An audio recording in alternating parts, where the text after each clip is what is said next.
In life, these odd coincidences happen that affect where you are and what you do at a certain time. I ended up watching ladies football in Belarus. It was all through Sean Schofield and the fact that we met in Gillingham, in Kent, to watch the football match between Northern Ireland and England. We made plans to head to an away game, and the next one was in Belarus, so that's where we went.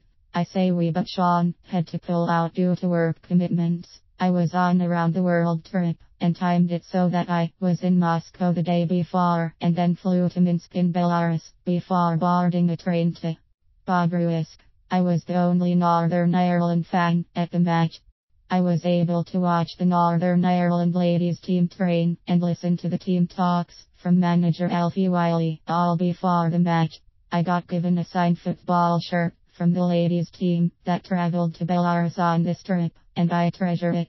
Life had taken me to Belarus, this nondescript city in Belarus. I was the only football fan of Northern Ireland who had travelled independently to this match. The night before, I had met Owen, an Irish Australian, and Albert, an Australian, and they kindly joined me in the stand with their new recruit, a local lady, a blonde Belarusian with large breasts. Owen wore my Northern Ireland scarf for the day, but none of them could have predicted my loudness or enthusiasm for the team. I outsang almost 1,000 Belarusian fans who only started singing because I was so loud, and they felt they needed to prove they could as well. I sang for almost 90 minutes non-stop, and yet our team still lost 5-0 against a highly ranked Belarus side.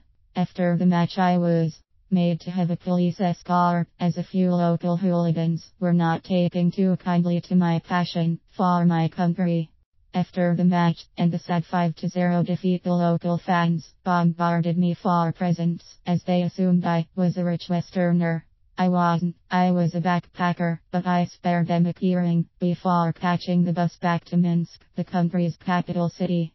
On arrival in Minsk, and after checking into the hotel, it was time for a pint of beer, and I found a bar called Drosy United, some odd Irish-themed pub near a square. Nice to relax with a beer after a manic day out. So an epic trip to the country of Belarus came to a close, and I headed to Warsaw in Poland next. Stats: Belarus 5-0 Northern Ireland. Kaziva 26, Tatarinova 49, 90 Davidovich 57, Kuznetsova 80. Beers I drank, Kranitska Dniprovskaya. Bars visited: Minsk Airport Bar, Hotel Minsk, Drozhia United Irish Pub,